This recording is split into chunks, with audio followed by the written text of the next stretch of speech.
What's going on, everybody? This is dkdynamite for a full breakdown of the Week 2 challenges inside of Modern Warfare 3 Season 3. By completing at least 5 of the challenges, you will get your hands on the brand new aftermarket part for the KV broadside known as the Jawbreaker. So it looks pretty damn powerful. May end up being the meta for the next couple of days or however long.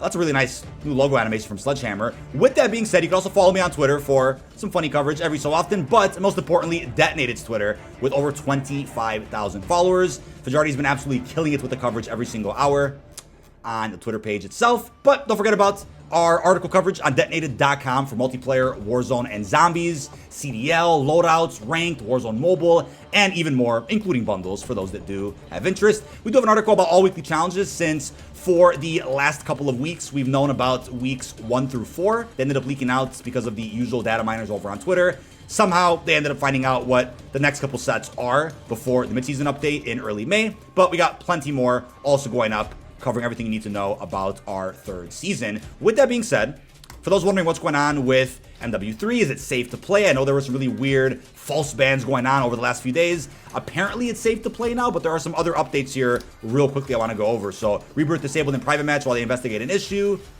They're investigating an issue causing an unattended delay when attempting to detonate a C4. Last night, here's a big one. They deployed an update to address the following issues that arose. Restored account data following a temporary service outage. Kill streaks are once again usable while using a controller. Resolved hitching that could occur after killing an enemy on Rebirth. And upon startup, players will be taken to the COD HQ rather than the multiplayer menu. And menus no longer unexpectedly close while viewing the after-action report, claiming Battle Pass rewards, or purchasing a bundle. So, some really weird issues over the last few days, but that's to be expected whenever there is a brand new season. Stuff happens like that. But they also deployed a fix that restored loadout functionality. With that, in less than an hour as I'm recording this, we're going to see the start of the Blaze Up and High Trip events for MW3 and Warzone respectively. That's why I had a timer on screen. We'll get that off for right now. But going into our new playlist for the week, as you can see for multiplayer, I believe the free trial does end in less than an hour. So that's why Mimic Mania for Horde Point was live. It was just for the free trial for those that don't own Modern Warfare 3. But Girl House 24/7 is going live today to kind of kick off the 420 celebration for Call of Duty. And there might be some other playlists added in, which I'll pin a comment down below as we learn more. Not really sure about any other playlists for multiplayer. But going into our Week 2 challenges, as you can see, they are live as of right now to unlock the JAK Jawbreaker. Going into multiplayer, get 30 operator quickscope kills with recommended battle rifles, 20 operator kills with a scope equipped to a suppressed recommended shotgun, 10 operator longshot kills with a KV broadside, and get 5 operator Kingslayer kills in a single match 10 different times.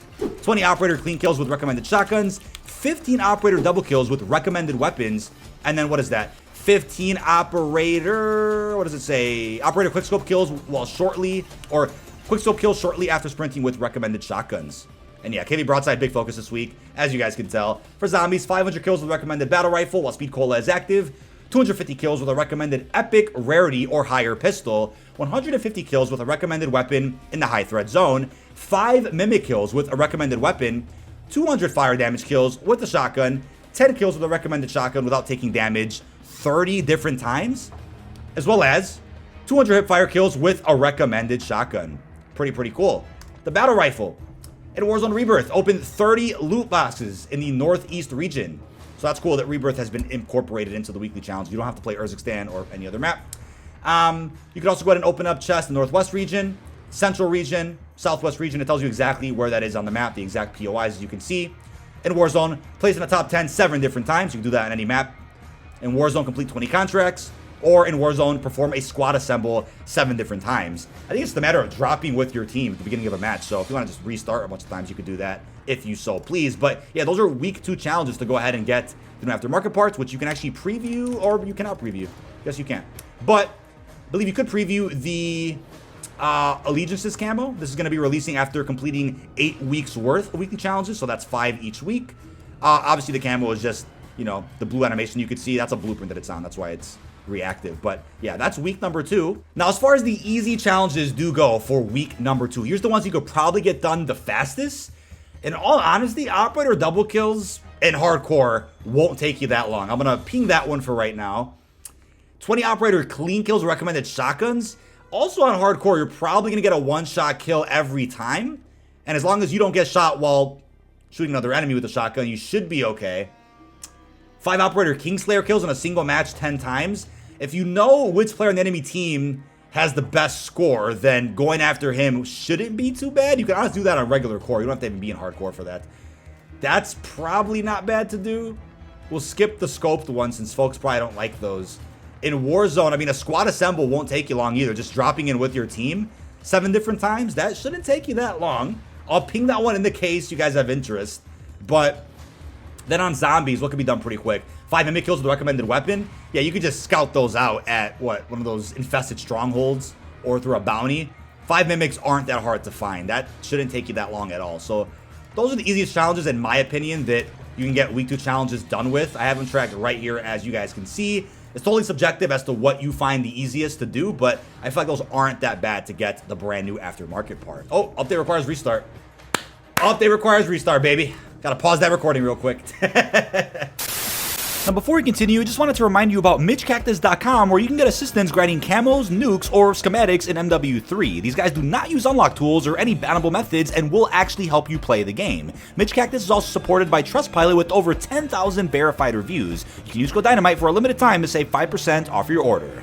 Now, ladies and gentlemen, as I am recording this video, COD Updates just went ahead and posted that they deployed a minor update with adjustments to the JAK Ferocity carbine kits for the Renetti. That aftermarket part was absolutely broken. I am not opposed to amps becoming meta, but when they're severely unbalanced and provide an unfair advantage compared to everything else in the game, that's when they're an issue. So luckily they've gone ahead and fixed that Renetti meta, which I don't think should have been in the game in the first place. But let's see if an amp could be balanced and become meta at some point. I'm, again, not opposed to that. But as I was also recording this, people pointed out that unfortunately the aftermarket part for the KV broadside was bugged and not appearing in private matches. As a reminder, whenever that does happen, that just means the weapon isn't loaded into the game. And if you do all of the weekly challenges for that week, you're not going to get it unlocked for use in pubs. But as I'm also recording this, they just hotfixed this in, which is pretty damn cool. I think it's the fastest they've ever gone ahead and hotfix an aftermarket part back into the game if it wasn't working properly. Go over into the gunsmith, go to conversion kits, and you will find the JAK Jawbreaker, which is pretty damn cool, which you of course take into the firing range and test as you please. So let's actually put some plates on just to see. Obviously the dummies are not exactly like an enemy in Warzone, but this is crazy. You can actually, can you hold it? Oh, you can hold it. And it has range. This is scary. You can hold it and it has range. Wow. A fully auto KV broadside. Imagine this on DMZ, man. B21 days. Absolutely terrifying. So that's, of course, with plates. No plates, though. Let's see. Yeah, this thing will still do some damage. You guys should be afraid of this one. They might have to nerf it, but let's take it into a match with some bots. Now, for those that are wondering if you can change the ammo on this amp to, let's say, Dragon's Breath, you can't. So at least it's balanced in that sense, because that would be a little bit too much.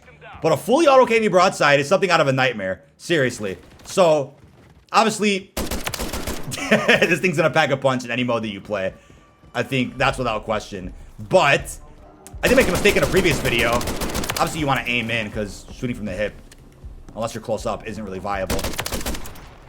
A video or two ago, I did mention that you were able to play Grow House early through private matches. I wasn't even aware that it was in quick play already. I should have thought about that, since on the roadmap it does say these maps are all launch. But I only saw a 24/7 playlist for 6-star and emergency, and usually, until we see a 24/7 playlist for a map, it's usually not live in game. But yeah, it's actually in rotation along with tanked, which is cool. Yeah, this thing's gross, man. This thing is gross. But I have a separate video coming out later talking about the brand new event starting today. I obviously made a video about the rewards a few days ago, but there's even more to cover with some secret challenges later on. This thing feels great, man. And quick fix as well on top of that. I mean, yeah. What a deadly combo. Quick fix, Jawbreaker, and whatever else you want to add to this loadout. Wow.